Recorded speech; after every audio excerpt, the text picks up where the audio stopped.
Hi friends, welcome to ரசிக்க ருசிக்க channel. நான் இன்னைக்கு உங்களுக்கு செஞ்சு காட்ட போகிறது ஒரு நான்வெஜ் டிஷ். என் குழந்தைங்களுக்கு ரொம்ப ரொம்ப பிடிக்கும். அது என்னன்னா நண்டு வறுவல். நண்டு வறுவலுக்கு தேவையானது நண்டு 1/2 kg.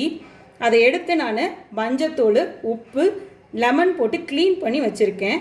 அடுத்தது அதுக்கு தேவையான மசாலா பார்த்திங்கன்னா சாம்பார் தூள் 1 டீஸ்பூன், வரமிளகாத்தூள் 1 டீஸ்பூன், அடுத்தது கரம் மசாலா 1/2 டீஸ்பூன், மஞ்சத்தூள் 1/2 டீஸ்பூன், 1 டீஸ்பூன் கசகசாவை எடுத்து வறுத்து அதை பொடி பண்ணி வச்சுருக்கேன். அப்புறம் லெமன் உங்களோட புளிப்பு எவ்வளோ உங்களுக்கு தேவையோ அந்த அளவுக்கு போட்டுக்குங்க. கொஞ்சம் லிமிட்டடாக போட்டிங்கன்னா அது டேஸ்ட்டு கொஞ்சம் தூக்கலாக இருக்கும். இது உப்பு, அதுவும் உங்கள் தேவைக்கு ஏற்ப. ஃபைனலாக இது எல்லாமே ஒரு 1/2 hour ஊறினதுக்கப்புறம் தாளிப்புக்கு கடுகு, கருவேப்பிலை, கொத்தமல்லி தழை. இப்போ நம்ம ஃபஸ்ட்டு மசாலா போட்டு நல்லா ஊற வைக்கலாம் 1/2 hour. ஃபஸ்ட்டு நண்டை பவுலில் சேர்த்துக்குங்க.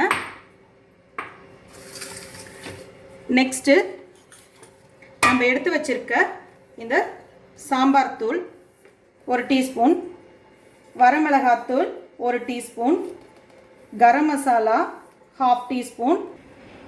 நம்ம எடுத்து வச்சுருந்த மசாலா எல்லாம் போட்டாச்சு. இப்போ நமக்கு வச்சுருந்த கசகசா வறுத்து நுணுக்கி வச்சுருந்தோம் இல்லையா, அதையும் இதில் ஆட் பண்ணிக்கலாம்.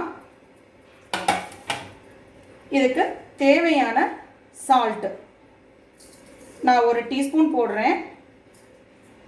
எங்கள் வீட்டில் என்னென்னா கொஞ்சம் ரொம்பவே காரம், உப்பு கொஞ்சம் ஜாஸ்தியாக சேர்த்துக்குவாங்க. அதனால் நான் கொஞ்சம் எக்ஸ்ட்ரா போட்டிருக்கேன். உங்கள் வீட்டுக்கு தகுந்த மாதிரி நீங்கள் பார்த்து போட்டுக்குங்க. நல்லா எல்லாத்தையும் கையில் வச்சு மிக்ஸ் பண்ணி விடுங்க. பாருங்கள், நல்லா எல்லாத்தையும் நம்ம மிக்ஸ் பண்ணியாச்சு. இது கரெக்டாக 1/2 hour நல்லா ஊறணும். ஊறினதுக்கப்புறம் நம்ம எப்படி தாளிக்கிறதுன்னு பார்க்கலாம். இப்போ பாருங்கள், நல்லா 1/2 hour ஊறிடுச்சு. லைட்டாக தண்ணி மேலே வந்திருக்கு பாருங்கள், இது மாதிரி இருக்கும். இப்போ நம்ம எப்படி இதை ஃப்ரை பண்ணலான்னு பார்க்கலாம். இப்போது நம்ம எப்படி ஃப்ரை பண்ணலான்னு பார்க்கலாம். பேன் வச்சு பேனு ஹீட் ஆகட்டும். ஹீட் ஆனோன்னு லைட்டாக 2 டீஸ்பூன் ஆயில் விட்டுக்குங்க. ஆயில் நல்லா காஞ்சோன்னு கடுகு சேர்த்துக்குங்க. இப்போ நல்லா பொரிஞ்சு வருது. இப்போ நம்ம கருவேப்பிலையை ஆட் பண்ணிக்கலாம். ஆட் பண்ணிவிட்டு நம்ம ஊற வச்சுருந்த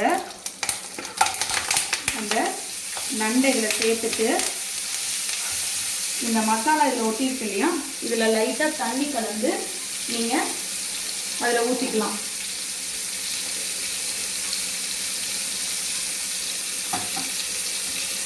இப்போ பாருங்கள், இந்த மசாலாவை இதில் ஊற்றிடலாம் தண்ணியை.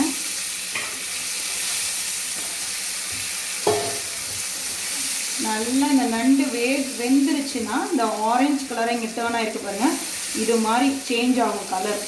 நல்லா ஃபுல்லாக ஆரஞ்சு கலராக நல்லா சேஞ்ச் ஆகும். நம்ம இதை ஜஸ்ட் மூடி வச்சா போதும்.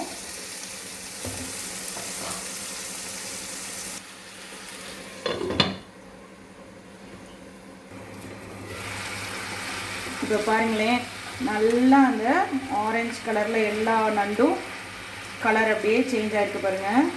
இந்த மசாலா அப்படியே உள்ளே இறங்கி இருக்கு பாருங்கள். வாசம் அப்படியே கம கம கமன்னு வருது.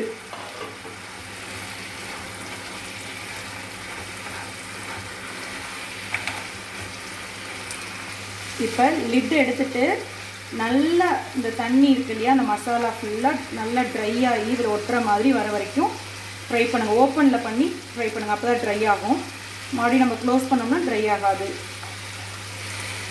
நண்டு வாசம் வர வர இப்போ என் குழந்தைங்க 2ம் கிச்சனுக்கு வர போகிறாங்க. ஏன்னா 2 பேர்த்துக்கும் அவ்வளோ பிடிக்கும் அந்த வறுவல். நீங்களும் செய்யுங்க, உங்கள் குழந்தைங்களுக்கு ரொம்ப பிடிக்கும்.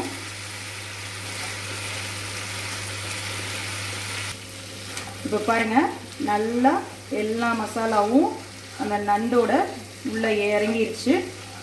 நண்டு வெந்துருச்சு நல்லாவே. இங்கே பாருங்கள், நல்லா அது ஆரஞ்சு கலர் மாறினப்பையும் வெந்துருச்சு. நம்ம மசாலா ட்ரை ஆகணுங்கிறதுக்காக ஒரு நாள் வெயிட் பண்ணோம். இப்போ முடிஞ்சிச்சு. ஃபைனலாக நம்ம கொத்தமல்லி தழை போட்டு இறக்கிடலாம். நண்டு வறுவல் ரெடி. நம்ம இப்போ ட்ரான்ஸ்ஃபர் பண்ணி நான் உங்களுக்கு காட்டுறேன். நம்மளோட நண்டு வறுவல் தயார். ரொம்ப சிம்பிளுங்க, வெறும் 5 நிமிஷம்தான். நீங்கள் ட்ரை பண்ணி பாருங்கள். பிடிச்சிருந்துச்சுன்னா எனக்கு ஒரு லைக், கமெண்ட்ஸ், ஷேர் பண்ணுங்கள், சப்ஸ்கிரைப் பண்ணுங்கள் சேனலை. தேங்க்யூ. பாய் பாய்.